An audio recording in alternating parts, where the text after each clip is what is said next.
تو سیدنا صدیق اکبر رضی اللہ تعالیٰ عنہ نے جہاں ان مقتدر شخصیات کو اسلام کے دامن سے وابستہ کیا، وہیں پہ آپ رضی اللہ تعالیٰ عنہ نے جو غلام لوگ تھے، یعنی جو نادار لوگ تھے، حاجت مند لوگ تھے، کفار کے ہاں غلام تھے اور کفار نے ان کو ظلم و ستم کا نشانہ بنایا ہوا تھا، وہاں ان کو بھی آپ نے محروم نہیں رکھا، بلکہ اپنے مال سے خرچہ کر کے، اپنا مال قربان کر کے، اپنے قیمتی خزانے قربان کر کے اور اپنے قیمتی تحائف قربان کر کے ان غلاموں کو آزاد کروا کے ان کو بھی رسول اللہ صلی اللہ علیہ وسلم کی غلامی سے وابستہ کر دیا۔ سیدنا صدیق اکبر رضی اللہ تعالیٰ عنہ نے جہاں پہ بہت سے غلاموں کو آزاد کروایا، وہاں ایک نام سیدنا بلال حبشی رضی اللہ تعالیٰ عنہ کا بھی آتا ہے۔ سیدنا بلال حبشی رضی اللہ تعالیٰ عنہ، حبشہ سے آپ کا تعلق تھا اور آپ وہاں سے غلامی کی حالت میں اپنے آقا کے ساتھ مکہ مکرمہ آپ تشریف لائے تھے۔ جب اسلام کی دعوت کا آغاز ہوا،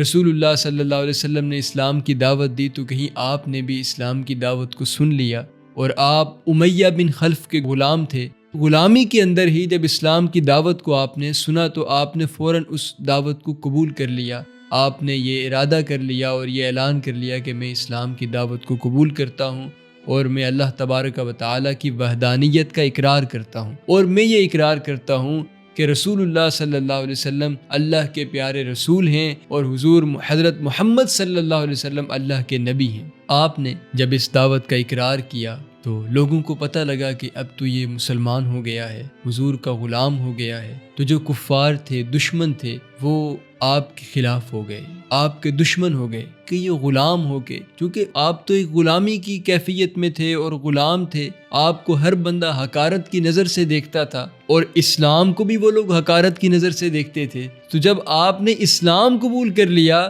تو لوگوں کی دشمنی اور لوگوں کی حقارت آپ کی طرف اور مزید بڑھ گئی کہ یہ ایک تو غلام ہے اور اوپر سے ہمارے خلاف کام کر رہا ہے، ہمارا جو مخالف دین ہے اس کو اس نے قبول کر لیا ہے، تو اس لیے آپ کے دشمن ہو گئے۔ اور آپ کا جو آقا تھا امیہ، وہ اتنا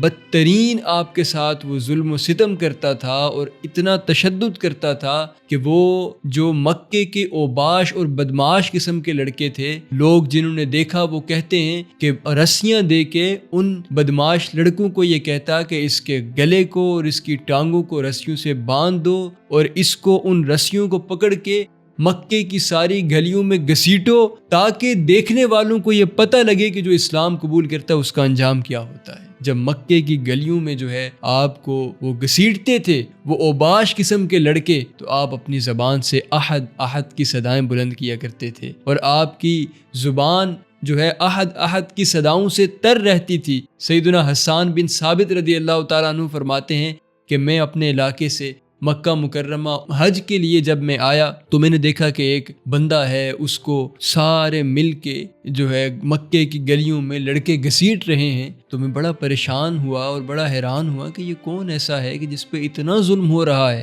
کہ اس کو رسوں سے جکڑ کے گلیوں میں گھسیٹا جا رہا ہے۔ تو جب میں نے آگے بڑھ کے دیکھا تو آپ فرماتے ہیں وہ بلال حبشی رضی اللہ تعالیٰ عنہ تھے۔ آپ فرماتے ہیں جب میں قریب ہوا تو میں نے دیکھا کہ آپ کی لبوں سے کوئی الفاظ نکل رہے ہیں اور آپ مسکرا بھی رہے ہیں۔ تو میں جب قریب ہوا تو میں نے دیکھا کہ آپ مسکرا کے یہ الفاظ ادا کر رہے تھے، احد احد احد، مطلب یہ کہ اللہ وہ ایک ہے، اسی کی عبادت کرنی چاہیے، اسی کو اپنا رب ماننا چاہیے، اور آپ لات و عزا کی، بتوں کی عبادت کا انکار کرتے ہوئے احد احد کی صدائیں لگایا کرتے تھے۔ اور ایک تو اس طرح سے آپ کا جو مالک تھا وہ آپ کو سزائیں دیتا، ایک دوسری اس کی سزا کا ایک طریقہ کار، یعنی مختلف طریقوں سے آپ کو سزا دیتا تھا۔ دوسرا اس کا طریقہ یہ تھا کہ تپتی ریت کے اندر جب بہت زیادہ گرمی اور دھوپ ہوتی، اس دھوپ کے اندر وہ انگارے ڈالتا تھا۔ انگارے دھوپ کی وجہ سے جب تپ جاتے اور وہ جو ہے بالکل آگ بن جایا کرتے تھے، تو ان تپتے ہوئے کھولتے ہوئے انگاروں پہ وہ آپ کو لٹا دیا کرتا تھا، پشت کے بل آپ کو لٹا کے۔